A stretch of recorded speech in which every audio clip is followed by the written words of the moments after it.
Un 737 está en problemas. Los pilotos están enceguecidos por la lluvia. En la cabina hay funcionarios del gobierno y empresarios influyentes. ¡Eleva! ¡Eleva!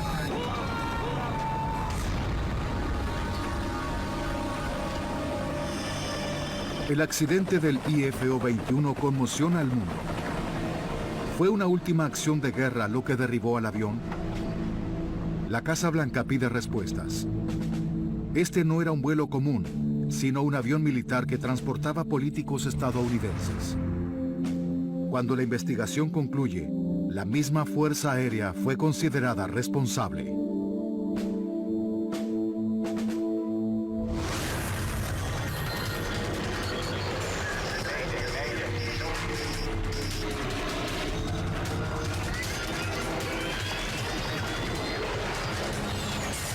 Mayday, catástrofes aéreas. Esta es una historia verdadera basada en informes oficiales y relatos de testigos. La niebla de la guerra.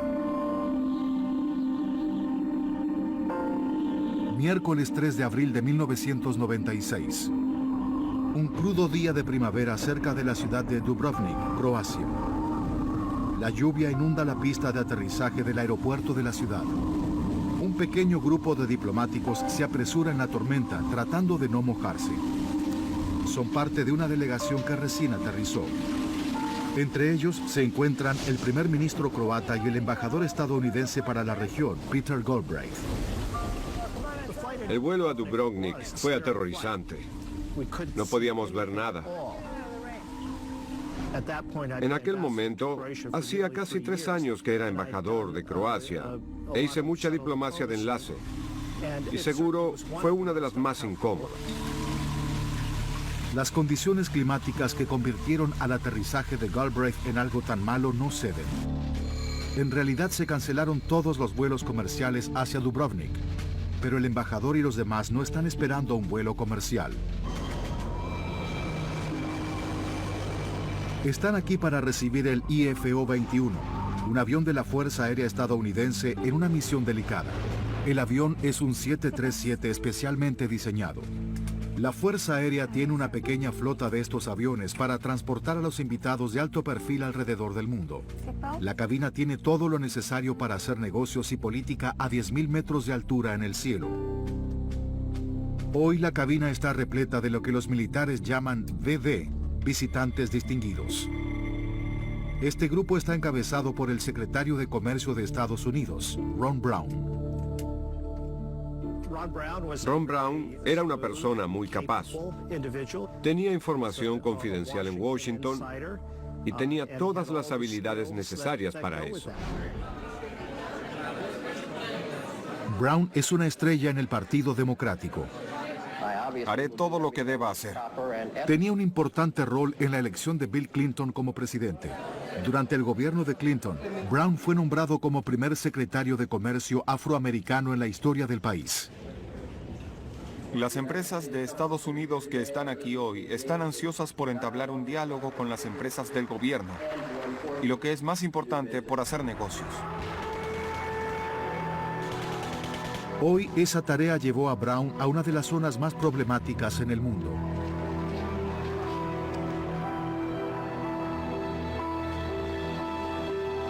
Durante 4 años la guerra civil destruyó a Bosnia y a Croacia. Pero hace unos pocos meses comenzó una paz intranquila. Como secretario de Comercio, Brown ayuda a reconstruir la economía del lugar. La filosofía que había detrás era que la paz no duraría a menos que hubiera un progreso económico en la región. Eso era realmente importante para la paz. La visita de Brown de 3 días comenzó esa mañana en Tuzla, Bosnia, donde el grupo recorrió una planta eléctrica y comieron hamburguesas con las tropas estadounidenses emplazadas allí. Yo mismo pertenecía al ejército y sé lo que significa estar lejos del hogar. Por eso pensamos en traerles un trozo de su hogar. El último punto de la recorrida de hoy es la antigua ciudad costera de Dubrovnik. Antes de la guerra era una parte importante de la industria turística del país. Fue mi idea que Ron Brown fuera a Dubrovnik. Los croatas estaban ansiosos porque les dijeran que Dubrovnik aún estaba de pie y que era un destino turístico. Por eso pensé que sería muy útil que Ron Brown y la delegación fueran allí.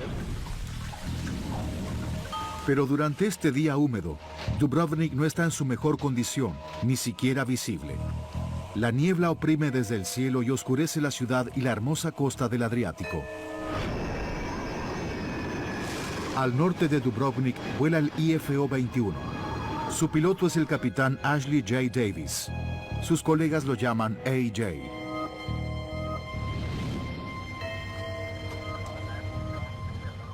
Despegue del IFO-21. IFO-21, adelante. Desde la cabina del piloto, Davis puede ver algunas nubes adelante que quiere evitar. Tendremos que ir hacia la derecha por una acumulación de nubes. IFO-21, aprobamos su pedido. Eleve altitud y mantenga el nivel de vuelo en 160. Hasta 160 ahora, IFO-21. Son las 2 de la tarde. Davis y su tripulación estuvieron viajando desde el amanecer. Mientras la cabina del avión está diseñada para el confort, la cabina del piloto es casi idéntica al modelo estándar del 737. Davis creció en Baton Rouge, Luisiana, y soñaba con ser piloto. Pudo lograrlo y estuvo en el frente de los esfuerzos militares norteamericanos.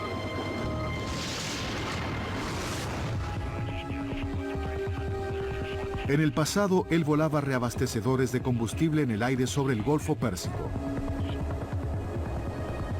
Pero ahora transporta como piloto a diplomáticos y otros funcionarios de todo el mundo. Eso significa viajar mucho y pasar mucho tiempo lejos de su esposa y sus 2 hijos en Ramstein, una base estadounidense en Alemania. Según los rangos de la Fuerza Aérea, Shelley Kelly es ingeniera de vuelo. Hoy sobre el IFO-21 su principal tarea es asegurarse de que los pasajeros tengan todo lo que necesitan.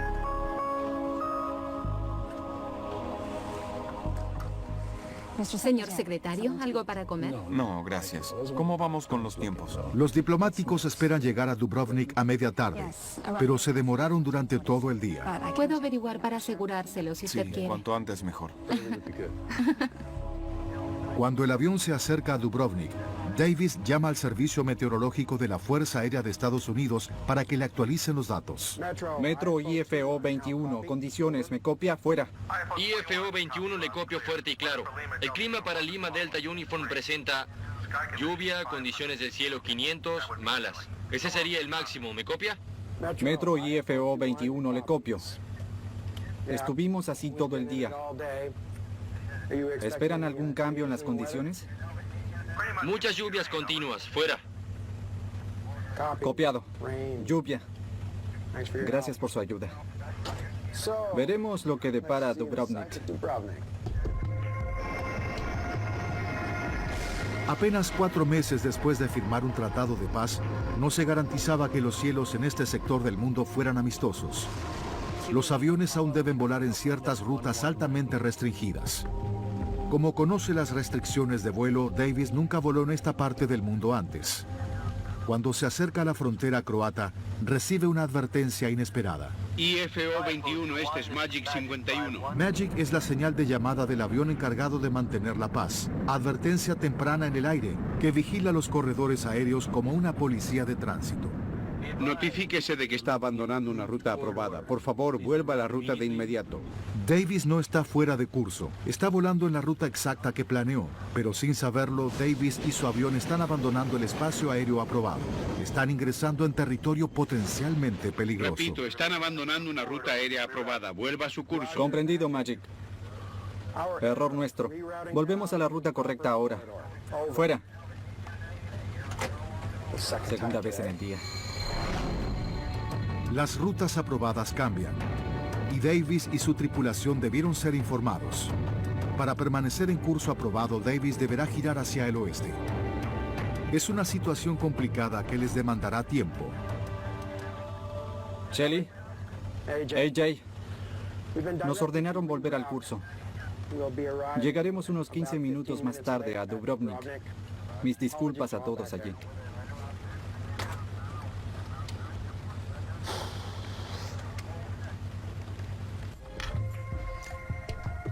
Damas y caballeros, su atención, por favor.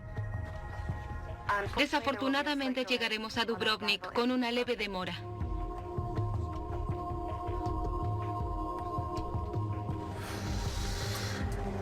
A los BD no les gustará, pero el clima nos retrasará aún más.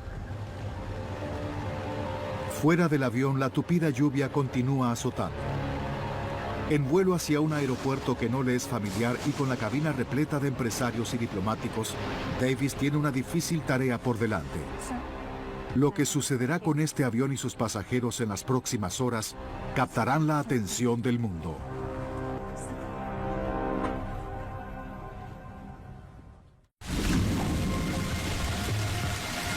Una copiosa lluvia inunda un pequeño aeropuerto en Dubrovnik, Croacia. El clima es tan malo hoy que los vuelos comerciales fueron cancelados. Cuando se acercan al aeropuerto, la lluvia no cesa.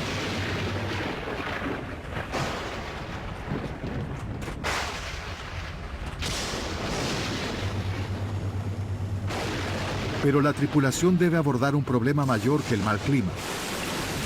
La reciente guerra civil dejó secuelas importantes en el aeropuerto de Dubrovnik. Estuvo cerrado durante varios años y está esperando un nuevo sistema de aterrizaje. El aeropuerto fue totalmente destrozado por los serbios, quienes lo tomaron durante la guerra del 91. Realmente se descontrolaron y destruyeron todo. Destruyeron el sistema de aterrizaje instrumental. El nuevo estaba en camino.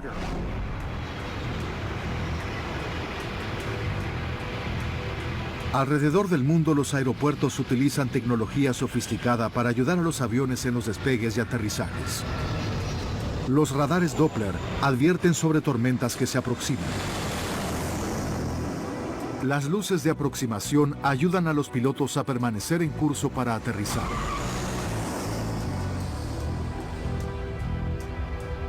El desolado aeropuerto de Dubrovnik no tiene nada de eso.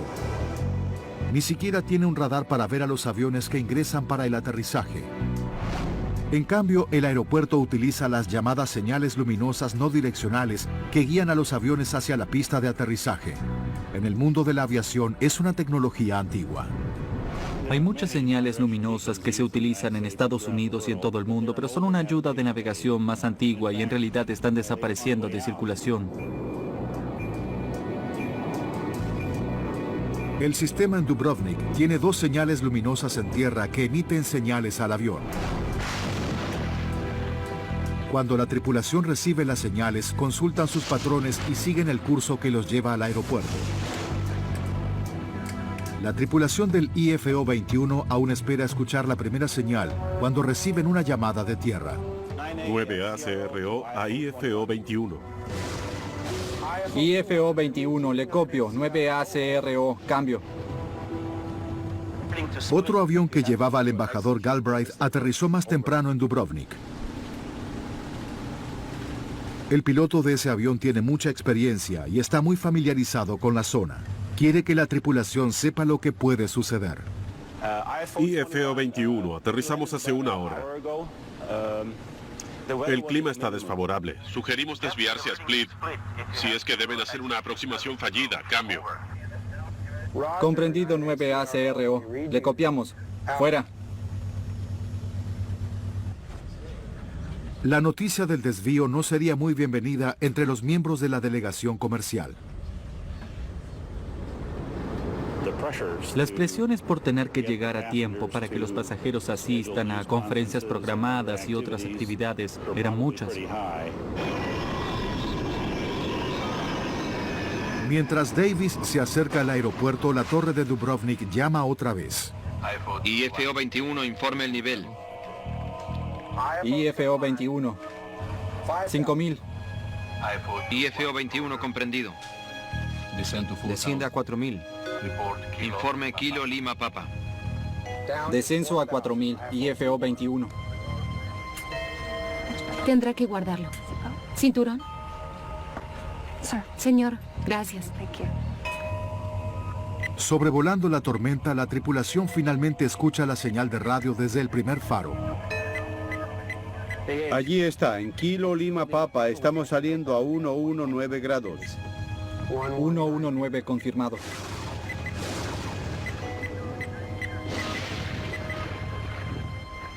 Señor secretario, estamos aterrizando. Seguiremos con esto más tarde, Adam. No está muy despejado allí. No puedo ver nada. ¿Tim? Las nubes están muy densas. La tripulación no puede ver el suelo. Deben confiar en sus instrumentos mientras descienden a través de la tormenta. IFO 21. Señor, estamos dentro del localizador, ingresando. IFO 21 comprendido. Autorizado para aterrizar con los faros. La pista está húmeda. IFO 21.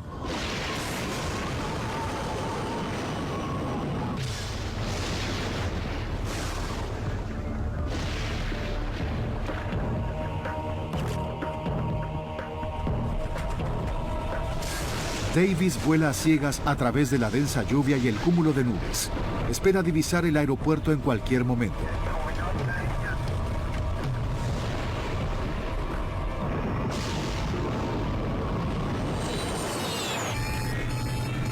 ¡Eleva, eleva, eleva! ¡Eleva!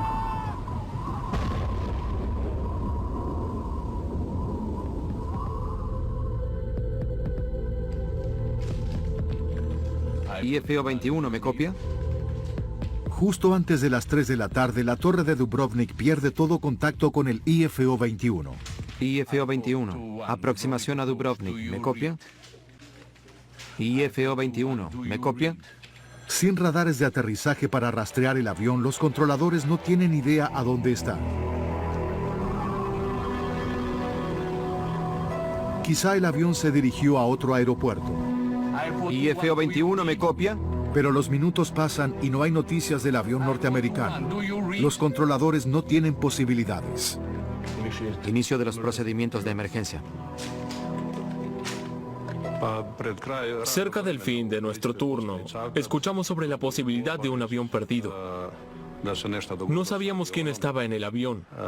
No teníamos detalles sobre el vuelo. Para situaciones como esta hay un procedimiento y esperamos recibir más información. Peter Galbraith está esperando en el aeropuerto con el primer ministro de Croacia.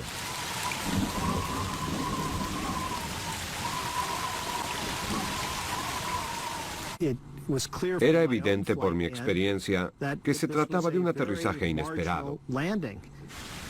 No creí que intentarían aterrizar en Dubrovnik. El primer ministro croata se acercó a mí, me apartó y me dijo que perdimos el contacto por radio con el avión de Ron Brown. Recibí la llamada del Centro de Operaciones del Departamento de Estado y les pedimos que avisaran a los militares estadounidenses para comenzar las actividades de búsqueda y rescate. Las noticias llegan a la cadena de los centros de control de tráfico aéreo. Pero nadie tenía contacto con el IFO 21.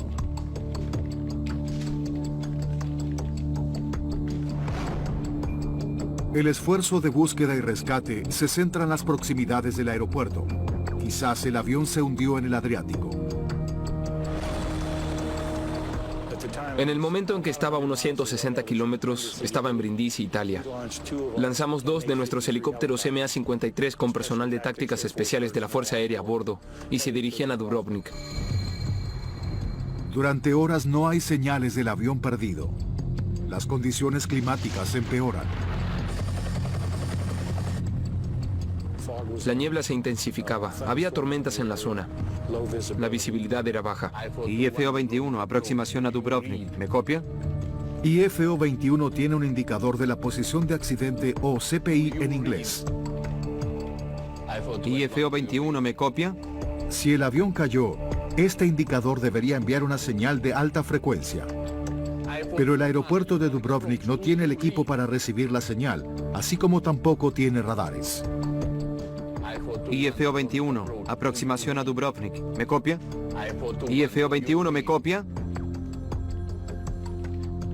IFO 21, ¿me copia? Las horas pasan. La escasa visibilidad frustra a los rescatistas. Llegaron a la costa. Estaban en el agua buscando señales de un accidente.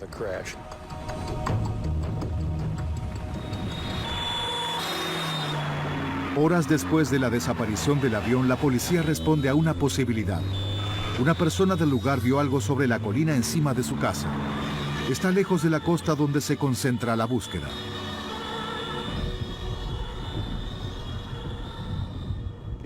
Subimos con 2 vehículos para revisar las montañas.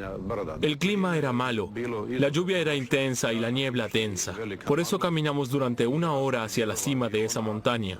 Entonces nos acercamos. Son casi las 7:30 de la noche, 4 horas y media después de que la tripulación solicitó permiso para aterrizar. El accidente del IFO 21 es finalmente confirmado.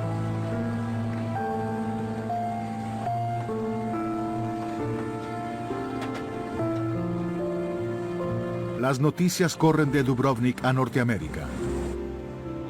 Llegó la policía croata al lugar del accidente y me enteré de que había un médico croata en la escena. La sección de la cola era la única parte importante del IFO 21 que quedaba. Había restos y cuerpos esparcidos por toda la montaña. Fueron momentos muy difíciles. Caminábamos sobre las rocas sin saber si íbamos a pisar el cuerpo de alguien. Son momentos que no puedes olvidar. Entonces, casi milagrosamente, la policía realiza un descubrimiento alentador. Dentro de la sección de la cola encuentran a una sobreviviente. Es la ingeniero de vuelo Shelly Kelly. Cuando llegamos a la sección posterior, un policía ingresó y encontró el cuerpo de un auxiliar de vuelo e intentó ayudar.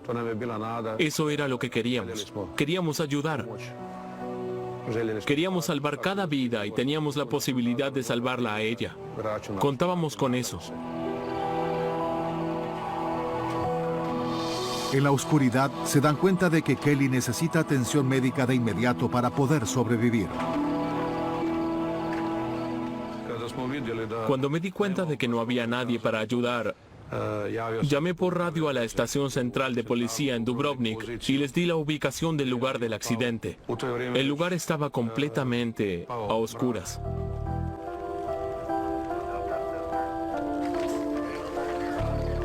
La colina de St. John cobra vida con casi 100 policías y militares croatas. Las fuerzas norteamericanas también se apresuran a la escena. Las grandes rocas y las condiciones peligrosas dificultan la llegada al lugar donde están los restos. Pero también hay restos de la guerra reciente. Mike Canavan está a cargo de la operación de recuperación del accidente. Conocí a un mayor croata.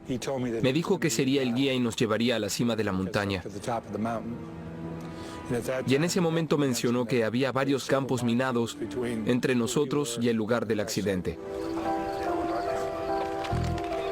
A Canavan le lleva casi 2 horas ascender finalmente la colina rocosa. Habíamos estado caminando durante un tiempo y estaba muy oscuro. De pronto vi algo que era más oscuro y no sabía qué era. Cuando me acerqué vi que era un motor del avión. Sobre la cima de la colina es imposible para los helicópteros aterrizar debido al clima. Los trabajadores de emergencia no pueden esperar a que el clima aclare. Tienen que quitar a la ingeniera de vuelo Kelly de la montaña de inmediato. Tiene su espina rota y otras heridas graves. Pero si pueden mantenerla con vida, los rescatistas esperan que pueda aclarar algo de lo que sucedió.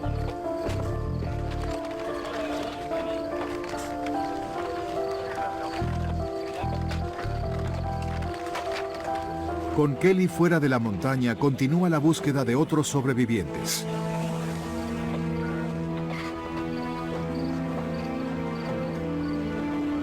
Finalmente, en la oscuridad, los rescatistas encuentran el cuerpo de Ron Brown, el secretario de Comercio de Estados Unidos.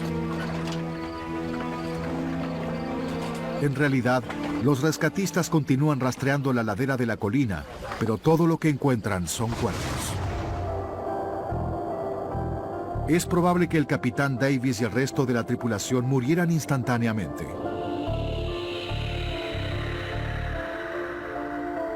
Todos los otros miembros de la delegación comercial también murieron. Mientras docenas de trabajadores de emergencias continúan la terrible búsqueda, llega una llamada desde Dubrovnik. La ingeniera de vuelo Shelley Kelly muere en la ambulancia en camino al hospital. Nadie logró sobrevivir al accidente del IFO 21.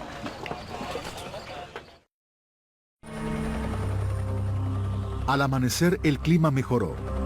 Peter Galbraith observa por primera vez el lugar del accidente.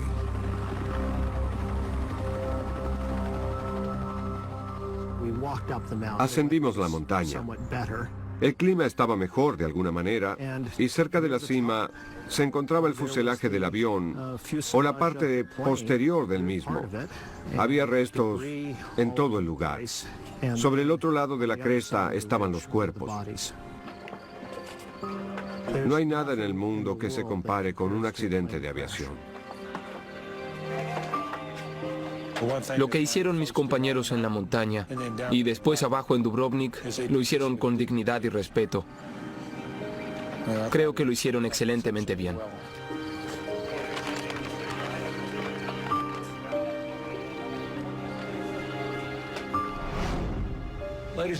Damas y caballeros, el vicepresidente y la primera dama y los miembros del gabinete y yo queríamos acercarnos para compartir este momento difícil con los empleados del Departamento de Comercio. Hillary y yo venimos de visitar el hogar de Ron Brown. Fuimos con Alma y Michael y sus familiares y amigos que están allí. Cuando se conoce la verdad, comienzan las preguntas difíciles. ¿Cómo pudo tener ese accidente un 737 de la Fuerza Aérea especialmente rediseñado? ¿Fue solo por el mal clima o en esta parte del mundo azotada por la guerra, la causa fue otra?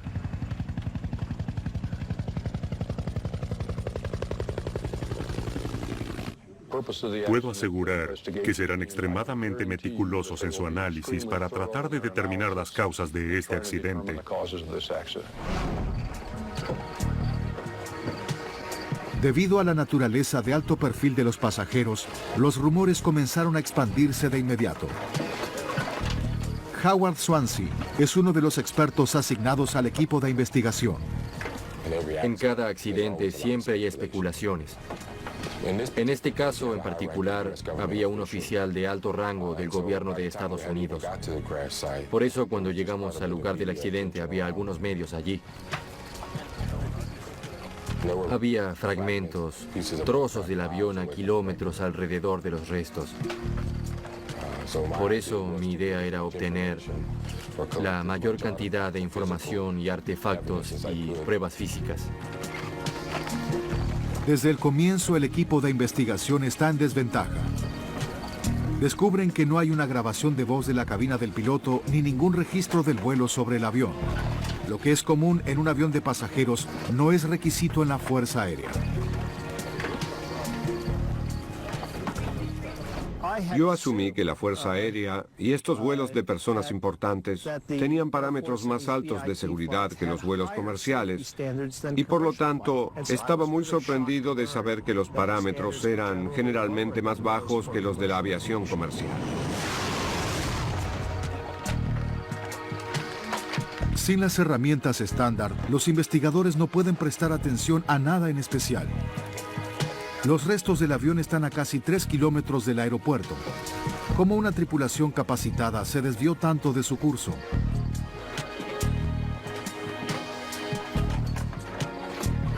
Mientras Swansea examina los restos, contratan a Nelson Sponheimer para que observe las demás pruebas. Sponheimer es experto en navegación aérea y resume los terribles minutos finales del avión. Para rastrear los últimos momentos del vuelo, recurre al cielo y al avión radar de la Fuerza Aérea de Estados Unidos que patrullaba la región. IFO 21 aquí Magic 51, notifíquese de que están dejando una ruta aprobada. Por favor, vuelva a su curso de inmediato. Regresando al curso correcto ahora. Cambio. Además de apartarse del espacio aéreo aprobado, Sponheimer no encuentra nada extraño en el vuelo del avión, hasta el final.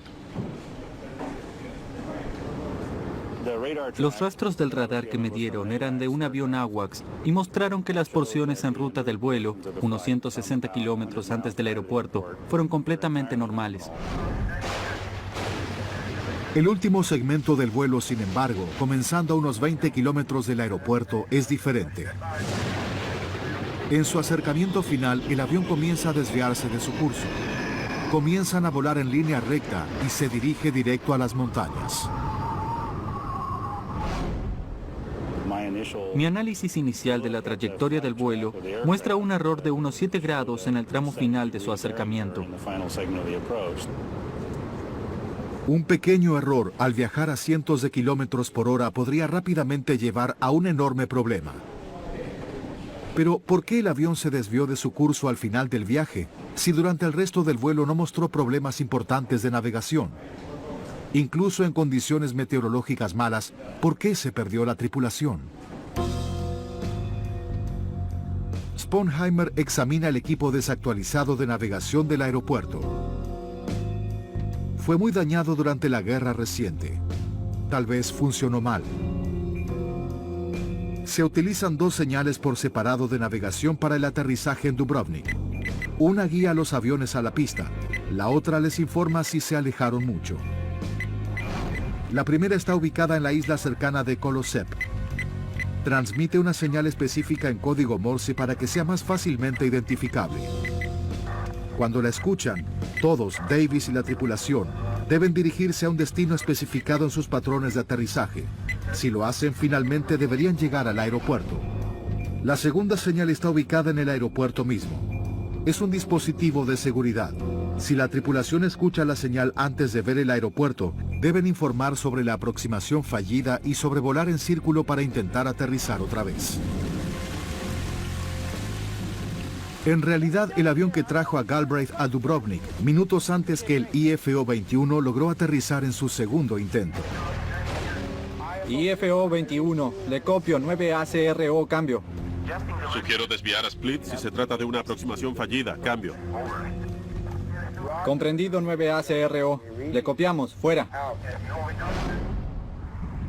Pero después de estudiar el equipo, Sponheimer no cree que haya jugado algún papel en el accidente. Las 2 señales no direccionales funcionaron normalmente en pruebas de vuelo pocos días después del accidente. Hay rumores extraños de una teoría aún más siniestra. Quizá Davis estaba siguiendo una señal señuelo, colocada en las montañas a propósito. En una región problemática, ¿fue un ataque a una misión comercial?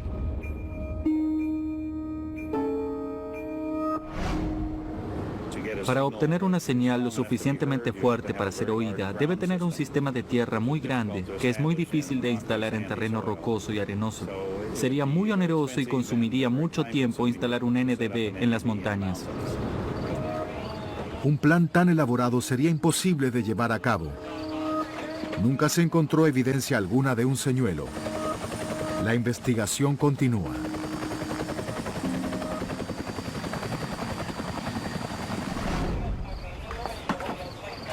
Entre los restos del avión, los investigadores descubren una pieza importante del misterio.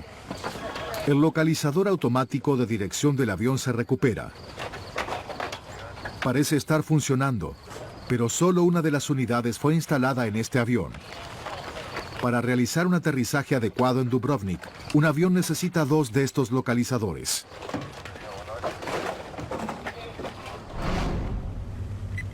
El dispositivo escucha las señales emitidas por las señales con base en la Tierra, pero solo puede escuchar una por vez. Todavía no la pasamos. Volveré a sintonizar a KLP. Volando con un localizador, la tripulación puede escuchar cualquiera de las señales. La que le indica cómo llegar al aeropuerto o la que le indica que se alejaron demasiado. pero no pueden hacer ambas cosas al mismo tiempo. Para eso se necesitarían 2 receptores de los localizadores automáticos de dirección en el avión y el accidentado tenía solo uno.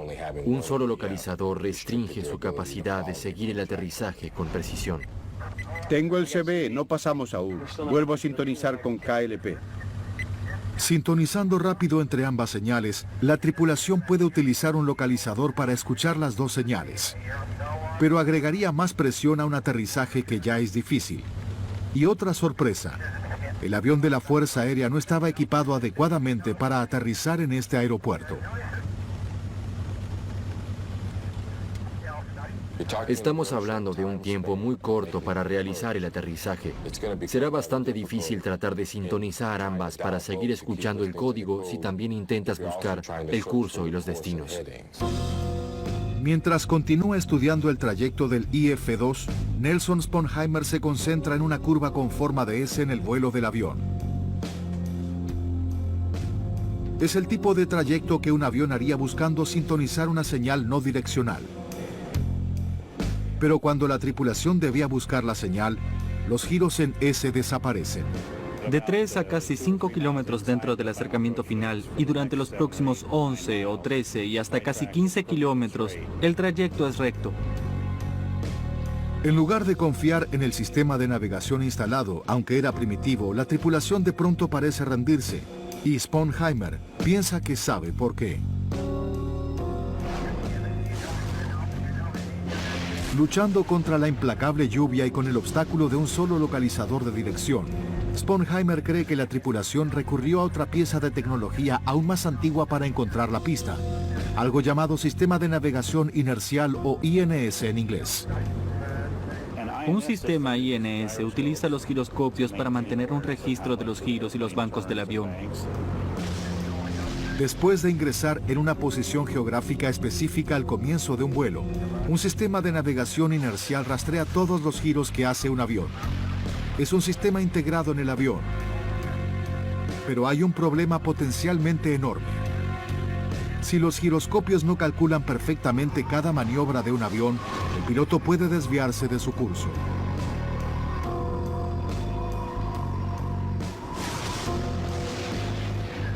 No está muy despejado allí. No puedo ver nada. ¿Sí?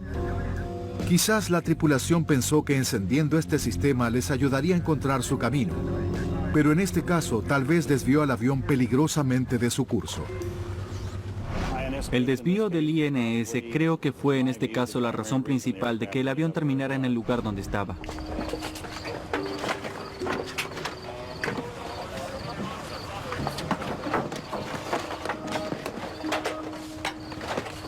El investigador Howard Swansea examina el cuadro de aterrizaje de Jeppson que usaba la tripulación cuando intentaron aterrizar. Obstaculizados por la escasa visibilidad y confiando en el sistema de navegación inercial, sus cuadros quizá fueron una ayuda clave. Pero al observarlo con más atención, nota algo extraño. Una cifra clave que no es exacta, la altitud mínima de descenso. La altitud mínima de descenso es la altura a la que los pilotos deben poder ver el aeropuerto. Si no pueden verlo a esa altura, deben abortar el aterrizaje. Cada país tiene la responsabilidad de desarrollar estos procedimientos y después publicar la información para que otras líneas aéreas extranjeras y sus propias tripulaciones puedan volar con esos procedimientos de aterrizaje. Swansea descubre que la altitud mínima de descenso en el cuadro no cumple con los estándares de la aviación norteamericana. Considerando el terreno montañoso, debió superar los 840 metros de altura, pero el cuadro que utilizaba la tripulación decía que solo superaba los 630 metros. Eso significa que la tripulación volaba casi 210 metros más bajo que lo que se consideraba seguro sin tener que abortar el aterrizaje. Combinado con los demás problemas que la tripulación debió enfrentar, el cuadro no estándar selló su destino, luchando por encontrar el aeropuerto, haciendo un gran esfuerzo por ver a través de las nubes, considerando que aún estaban seguros sobre las montañas. ¡Eleva! ¡Eleva! ¡Eleva!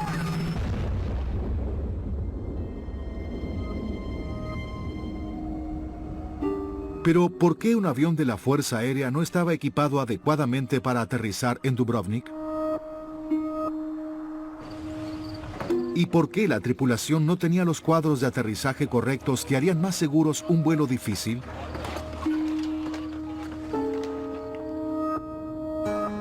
Las respuestas se encuentran en una base militar norteamericana en Alemania, con algunos de los miembros más antiguos de la Fuerza Aérea. Para descubrir por qué la tripulación intentaba aterrizar en circunstancias tan difíciles, los investigadores interrogan al coronel John Masurovsky.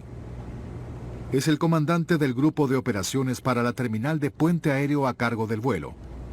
Su tarea es proveer transporte para un creciente número de visitantes distinguidos. Pero en estos tiempos los presupuestos son muy ajustados. Ordenaron a Masurovsky que haga más con menos. Ahora quisiera hablar sobre el tema del aterrizaje de Jeppesen. Una de las mayores preocupaciones de los investigadores son los cuadros de aterrizaje de Jeppesen que utilizaba la tripulación. Los cuadros, realizados para la mayoría de los aeropuertos importantes, proveen a la tripulación una cantidad de información, incluyendo lo que deben hacer en caso de un acercamiento fallido. Pero Swansea ya descubrió que estos cuadros no estaban de acuerdo con los estándares norteamericanos.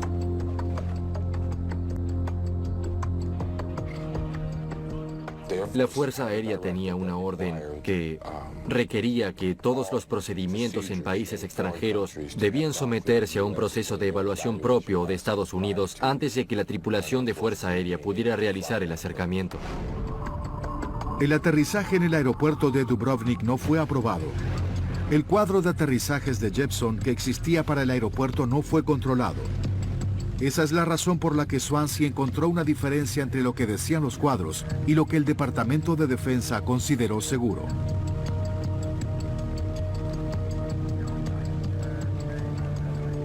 Masurovsky creyó que restringir a los aviones a los aeropuertos aprobados limitaría severamente algunas de sus misiones. Lleva tiempo controlar todos los aeropuertos. Solicitó que renunciaran a algunos controles para algunos aeropuertos, incluyendo el de Dubrovnik. Esta renuncia al aterrizaje de Jeppesen, ¿qué lo llevó a iniciarla? Me pareció que usamos los aterrizajes durante años. No creí que la seguridad estuviera en cuestión. Pero el Departamento de Defensa nunca concedió la renuncia. El aterrizaje en Dubrovnik nunca fue aprobado. Aún así, sin la autorización de seguridad, la Fuerza Aérea prosiguió a aterrizar allí. Aproximación a Dubrovnik. Aproximación a Dubrovnik. Buenas tardes. El aeropuerto en Dubrovnik carecía de los estándares modernos. Los cuadros utilizados para aterrizar no fueron controlados por el Departamento de Defensa. Sin embargo, los oficiales antiguos en la Fuerza Aérea decidieron permitir el aterrizaje en Dubrovnik y otros aeropuertos a los que volaban. En realidad, ninguno de ellos fue aprobado en este marco temporal. No que yo sepa, señor. No.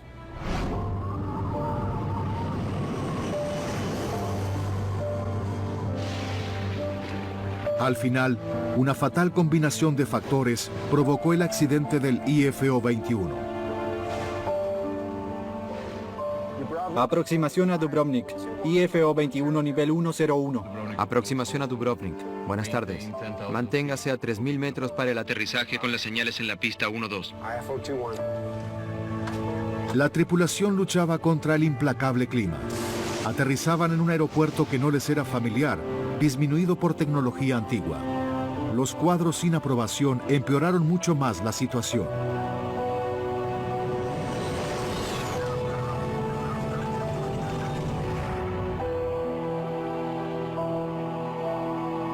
Luego de una investigación que incluyó casi 150 entrevistas, el informe final sobre el accidente del IFO-21 excede las 7.000 páginas.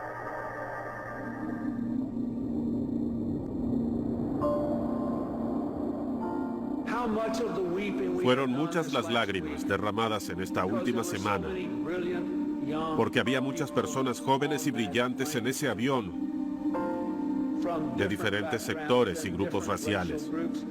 ¿Por qué? Porque Ron Brown pudo ver en ellos la promesa de un nuevo mañana.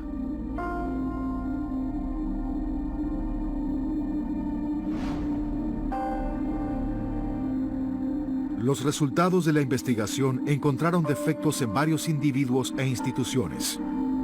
El aeropuerto de Dubrovnik sobresalió por un procedimiento de aterrizaje con instrumental de diseño inadecuado.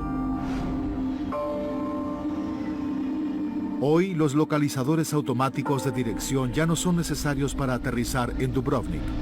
El aeropuerto reemplazó su equipo de aterrizaje por un sistema de aterrizaje instrumental entregado en la época del accidente. Tengo el CV. El informe final dice que el capitán Davis y su tripulación de cabina son responsables de los errores en el vuelo. Y como una bala que atraviesa el corazón de las operaciones de la Fuerza Aérea, las figuras militares importantes reciben la culpa por una falla en las órdenes. En el periodo subsiguiente al informe, 2 antiguos miembros de la Fuerza Aérea fueron relevados de sus puestos. La Fuerza Aérea reprende severamente al coronel John Masurowski por negligencia en el cumplimiento del deber. Es degradado y finalmente se retira como mayor. Otros 13 oficiales también fueron individualizados por sus roles en conexión con el accidente. La Fuerza Aérea también cambió la forma de proceder. Se ordenó que todos los aviones militares llevaran registradores de información del vuelo y de las voces de la cabina del piloto. No se permite que ningún avión ingrese en un aeropuerto sin la aprobación del Departamento de Defensa, ni siquiera para diplomáticos de alta jerarquía. IFO 21. Señor, tenemos a la vista el localizador entrante.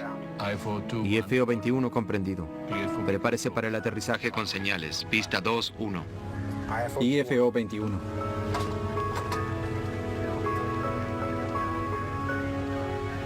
El mando de la Fuerza Aérea fue considerado responsable del accidente, pero los pilotos, los tripulantes y los pasajeros del IFO 21 fueron quienes pagaron el precio más alto por el descuido del Comando Aéreo de Transporte Militar 86.